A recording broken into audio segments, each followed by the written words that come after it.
estava aqui falando com uma fonte antiga que eu me recordava bastante dessa história de que o Meyer era amigo do Augusto Aras. Isso é uma coisa que sempre rodou entre o empresariado. Ah, o Meyer é muito próximo do Augusto Aras, não é pouca coisa, né? Ser amigo de um procurador-geral da República. E aí eu estava falando com essa minha fonte aqui, desse meio empresarial, que falou, não, quem apresentou ele foi um construtor lá da Bahia, o Augusto Aras é da Bahia, um construtor que depois se estabeleceu em São Paulo e foi quem apresentou os dois. E aí diz essa pessoa que o Meyer está fora do Brasil, e inclusive mandando algumas mensagens aí e tal, se divertindo numa boa, sem dar muita importância para essas mensagens, ou aparentando não dar muita importância para essas mensagens. Aí eu mandei diretamente um WhatsApp para ele, mas não respondeu ainda, Fabiola. Ele respondendo, se é que vai responder, a gente fala aqui, né?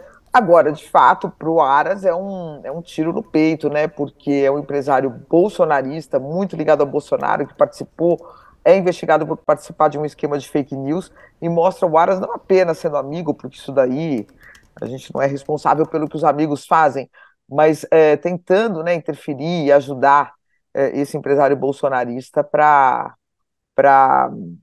enfim, para escapar de investigações. O que reforça, né, a imagem de que ele, de fato, em muitos momentos, foi bonzinho, vamos dizer assim, com o ex-presidente Jair Bolsonaro, Fabiola.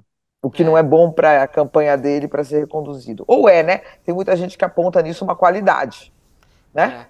é, é. Aliás, muita Mas gente do próprio PT que fala, mas ele é um cara que dá estabilidade ao Brasil e etc., porque tem esse comportamento e isso daria uma estabilidade ao país. Vamos ver. daqui a pouquinho a gente traz mais detalhes sobre a operação de Jair e Renan, porque tem muita gente chegando por aqui querendo saber sobre isso. Mas antes eu queria ouvir rapidamente a Lilian a respeito dessa história, dessa ligação, até do ponto de vista, né, como historiadora, antropóloga, das relações estabelecidas no alto poder, né, Lilian? Porque isso é muito importante. Por exemplo, a gente tem um grande empresário brasileiro no círculo de poder da presidência da República, no círculo de poder do procurador, ou seja, que consegue se blindar juridicamente, né? E isso é algo que a gente sempre escuta. Isso é o Brasil, as pessoas começam a falar, né? Isso é a cara do Brasil. Aqui os milionários, os poderosos conseguem se blindar. É isso mesmo, Olília? Nessa ligação, o que é essa ligação, essa troca de mensagens de Nigre com Aras revela sobre a elite brasileira, a elite poderosa do nosso país? Bom, Fabiola, eu sempre digo que história não diz que sabe, né, do presente, mas que pode dar um lembrete. Então, eu volto lá ao segundo reinado, quando o imperador era muito, enfim, ele agia entre duas famílias poderosas, os Saquaremas e os Luzias. E lembro que já foram, que já tivemos casos de famílias que fizeram estradas de ferro que terminavam na fazenda.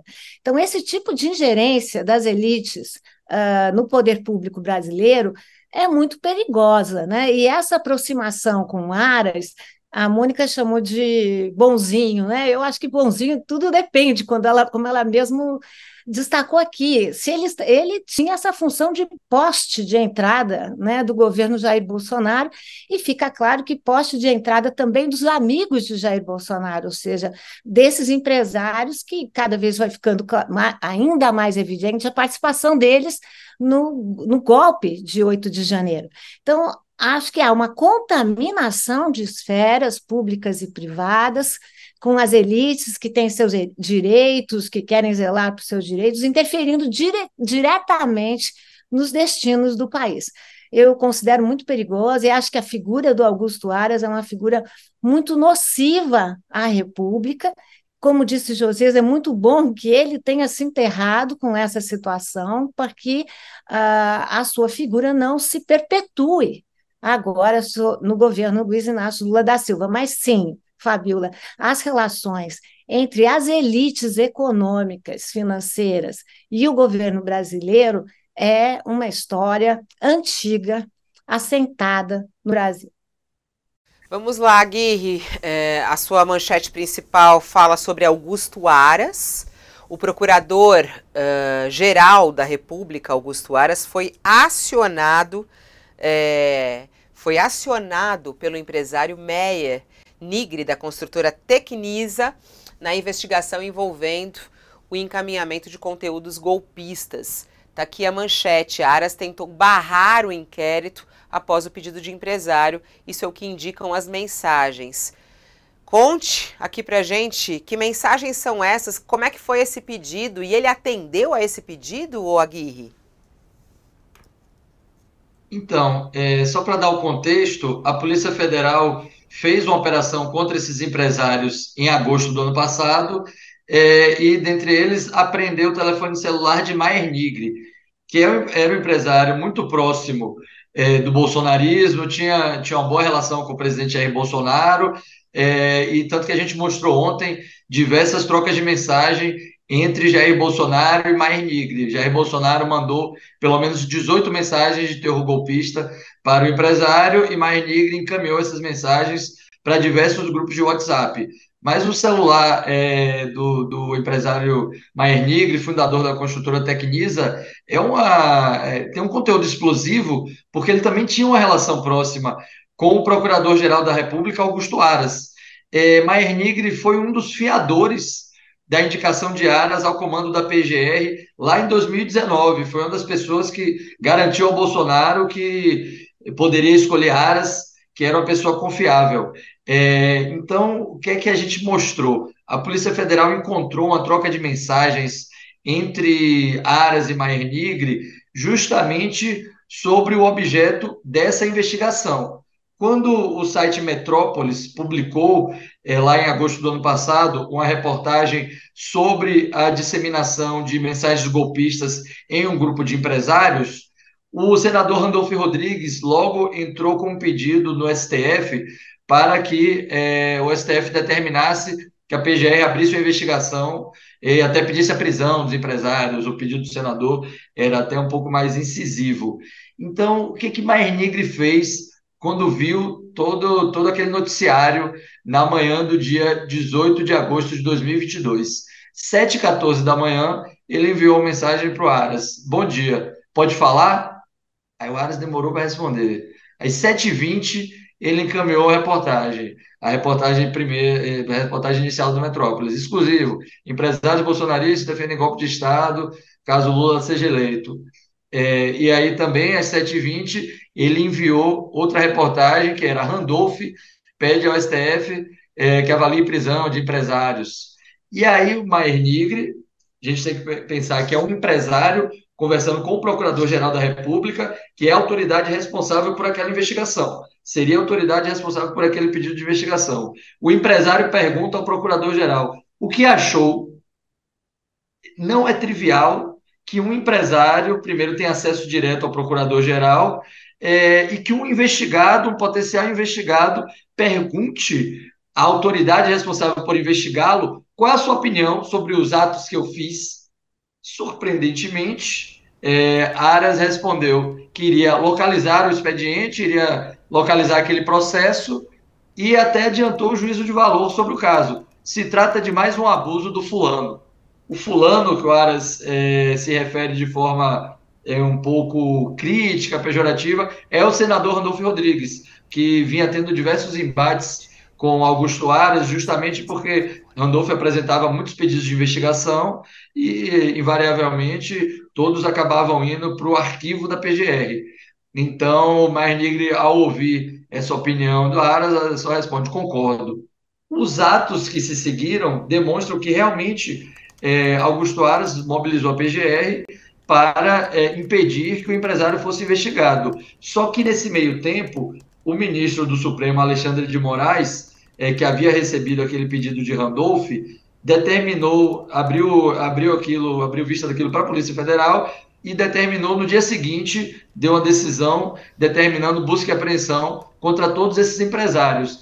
E de uma maneira, de certa forma, atípica, porque o normal é que o ministro do Supremo peça a opinião também do Ministério Público. Só que Moraes, diante da desconfiança que tinha com Aras por causa desses casos de bolsonaristas, ele acaba dando a decisão das buscas sem pedir uma manifestação prévia da Procuradoria-Geral da República. E depois disso, a PGR até disse que só ficou sabendo do caso quando a operação estourou, que não ficou sabendo antes. Então, só depois de que a operação estoura é que a vice-procuradora-geral Lindora faz diversos pedidos ao Supremo para tentar anular as buscas, para tentar arquivar a investigação. Ela pede o trancamento, ela depois pede para anular compartilhamento de provas.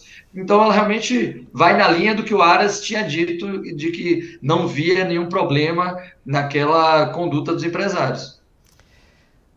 Vamos ver o que ele vai falar também lá na Polícia Federal. As pessoas estão, inclusive, acompanhando nas redes. Coloca aqui para mim, por favor, nas redes sociais, a gente vê vários parlamentares que acabam disparando aí, por exemplo, ó, a Jandira Fegali, aperta o cerco. Hoje quem levantou com toque, toque, toque da Polícia Civil foi o filho do ex-presidente Jair Bolsonaro, Jair Renan. Ele é um dos alvos de 2 mandados de busca e apreensão e operação que investiga o grupo suspeito de estelionato, falsificação de documentos, sonegação fiscal e lavagem de dinheiro. Ainda tem muita sujeira debaixo do tapete. É o que ela coloca, a Jandira Fegali. Tem outros parlamentares que também já comentaram, a Érica Hilton também fala, olha, a Polícia do Distrito Federal está cumprindo nessa manhã um mandado de busca e apreensão. A investigação é sobre um grupo que praticava estelionato, falsificação de documentos, sonegação e lavagem de dinheiro. Orlando Silva, deputado federal também, falando sobre essa operação, aprendeu com o papai e começou jovem no mundo do crime. Ô Josias, a gente vê que operações da Polícia Federal, essas investigações, elas acabam caindo nesse fla-flu e nessa briga política. Qual é o risco disso, Josias? Ou não, a gente vive esse novo tempo de que realmente políticos do outro lado correm às redes sociais para celebrar operações da Polícia Federal, para celebrar essas investigações. O que isso tem até prejudicado, né, no nosso país na elucidação dos crimes, ou não? Isso faz parte mesmo do jogo? Não deveria fazer parte do jogo, né, Fabiola? Político sério deveria encarar esse tipo de operação com algum desalento e com muita responsabilidade, né? E esse fla-flu deu no que nós estamos vivendo hoje, né? Formou-se essa atmosfera de fla-flu em torno da Operação Lava Jato e isso produziu um efeito político que foi a eleição do Bolsonaro e a partir da potencialização de um sentimento de antipetismo no país, o Bolsonaro surfou essa onda, chegou ao Palácio do Planalto, né? E hoje a Lava Jato é vista como um grande borrão. Tudo que havia de elogiável na operação, uma operação que levou aí gente graúda para a cadeia, pessoas muito poderosas se tornaram impotentes a partir da descoberta de uma podridão confessada. É preciso recordar isto, né? Os corruptores, pela primeira vez no Brasil, confessaram a sua corrupção. E hoje todo mundo faz de conta que isso não existiu. Então nós deveríamos agora extrair ensinamentos dessa conjuntura para exigir da polícia, seja a Polícia Federal, seja a Polícia Civil, que conduza essas apurações com grande rigor técnico, para que a gente justamente evite o fla-flu. O fla-flu tem que ser respondido, Fabiola, com o rigor técnico da polícia e com um distanciamento dos magistrados. É isso que se esperaria num cenário ideal, que a polícia fizesse o seu papel com muito empenho, produzisse provas que fossem inquestionáveis e essas provas resultariam em condenações também inquestionáveis, que não nos levassem a um descrédito daqui a alguns anos, ver tudo anulado, sentenças enterradas, transgressores ganharem fichas limpíssimas, como se nada tivesse sido descoberto sobre eles. Então, nós, jornalistas, políticos e magistrados, deveríamos olhar isso sem essa ótica do fla-flu, uma ótica mais técnica, mais exigente, para que a gente produza consequências dessa perversão toda.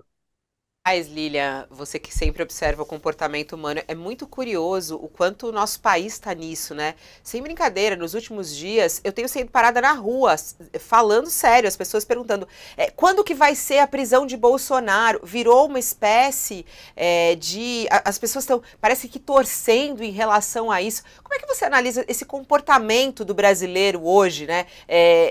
Apostando sobre isso, aguardando isso. Eu fui comprar pão outro dia, a moça lá da padaria falou assim, olha, hoje levaram todos os pães, acho que as pessoas estão esperando esse momento acontecer.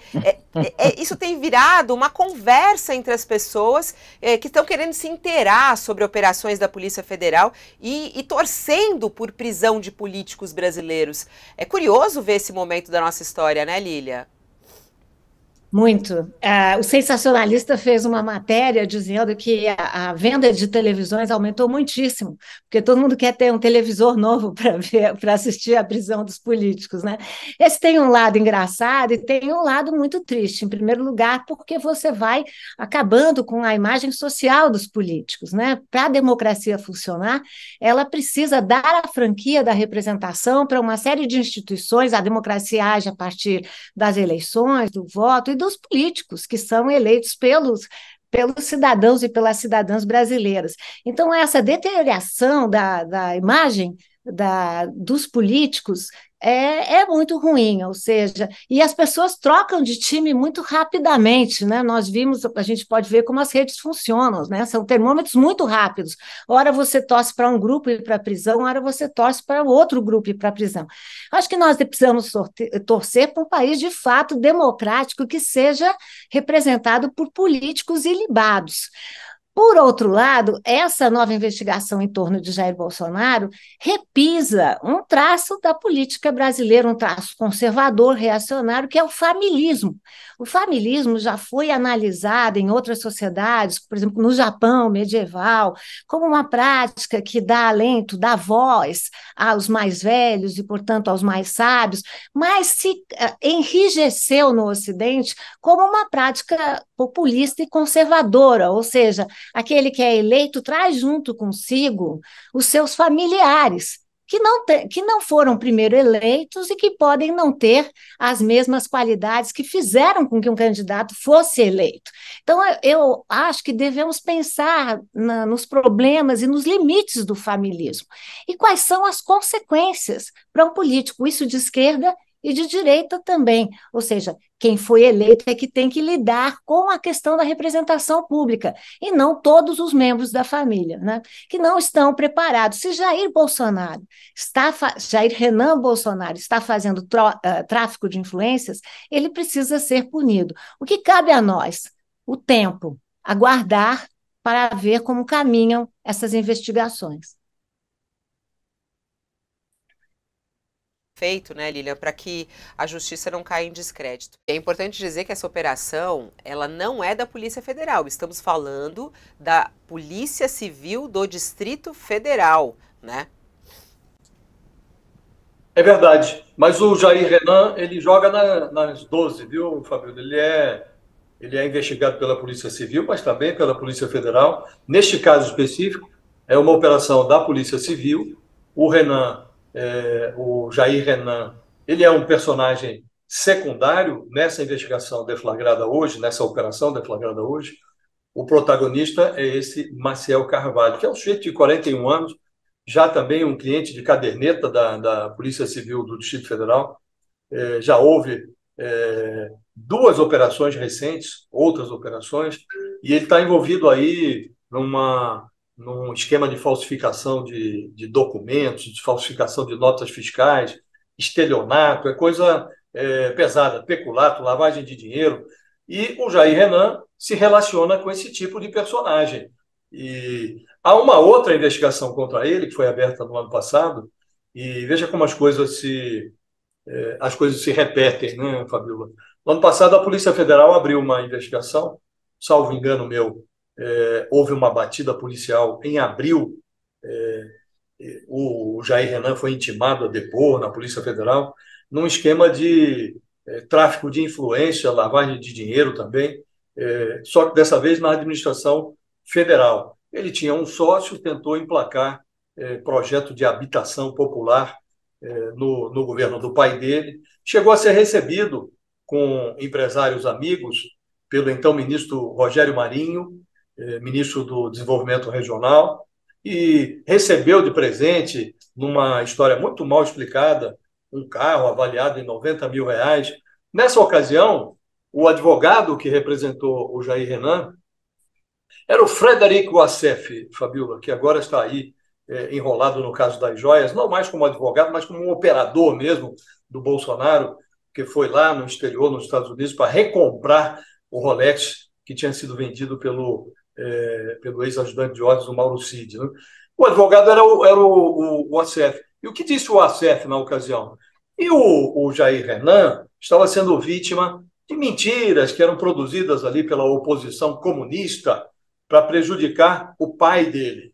Essa tese do complô dos comunistas, era uma tese até reconfortante, porque era mais fácil, mais simples acreditar num complô para embaraçar o então presidente Bolsonaro, era mais fácil acreditar nisso do que acreditar que o país estava diante ali de um fabuloso mal-entendido, uma sequência impressionante de coincidências maliciosamente interpretadas pelos comunistas para fazer de um filho modelo, de um pai exemplar, parecer um malandrão. Né? Mas, em verdade, esse acúmulo de operações policiais contra o Jair Renan vai dando a ele essa aparência, a aparência de um malandrão mesmo, um sujeito que tem uma vida até confortável. Né? Agora ele está morando lá em Florianópolis, mas você deve se lembrar, Fabiola, que ele, quando se mudou para Brasília, foi morar primeiro no apartamento do pai, num bairro aqui em Brasília chamado Sudoeste, mas era um apartamento pequenininho. De repente ele apareceu com sua mãe, a ex-mulher do Bolsonaro, numa mansão no Lago Sul, com um aluguel que contrastava com o salário da mãe, com a falta de renda fixa dele, mas moravam nessa mansão, uma mansão com uma avaliação extraordinária. Né? Então, tem essa aparência aí de um malandrão com uma atividade meio esquisita e cliente de Polícia Federal, Polícia Civil. É uma condenação esperando para acontecer, Fabiola. Já dissemos isso aqui, e cada nova ação policial contra o Jair Renan dá essa impressão de que o personagem é mesmo uma sentença na fila esperando para acontecer. Não, e até interessante, por isso que eu até chamei a atenção, Josias, a gente falar que é da Polícia Civil, porque o que a gente tem ouvido por parte de Bolsonaro, dos bolsonaristas, é de perseguição. Só que todos esses episódios já estão sendo investigados há bastante tempo e estão sendo falados. Quantas vezes a gente falou dessas investigações que envolvem Jair Renan, né? E agora vão vindo as consequências, é o andamento da investigação, é o andamento, né, da apuração em relação às denúncias. Então, é importante dizer, agora estamos falando de uma investigação da Polícia Civil do Distrito Federal, que não tem a ver com a atuação. É bom lembrar, né, Fabiola, que o Ibanez Rocha, que é o governador do Distrito Federal, ele é tido, hoje não mais, porque tem muito ex-bolsonarista na praça, né? Mas o Ibanez Rocha foi visto por um bom tempo como um governador bolsonarista. Ele abrigou na Secretaria de Segurança do Distrito Federal o Anderson Torres, o ex-ministro Ele era secretário do Ibanez, secretário de Segurança. O Bolsonaro levou para o Ministério da Justiça. Ele foi um ministro precaríssimo e, ainda assim, o Ibanez o reacomodou, depois do término do mandato do Bolsonaro, na Secretaria de Segurança, e deu no que está dando, né? Deu no 8 de janeiro, e ele viajou lá para a Flórida, deixou aqui a polícia sem orientação, e deu no que todos estamos investigando agora, que é o 8 de janeiro. Né? Então, não se trata de um inimigo do Bolsonaro. Nós estamos falando da Polícia Civil de um governo que é comandado por um bolsonarista.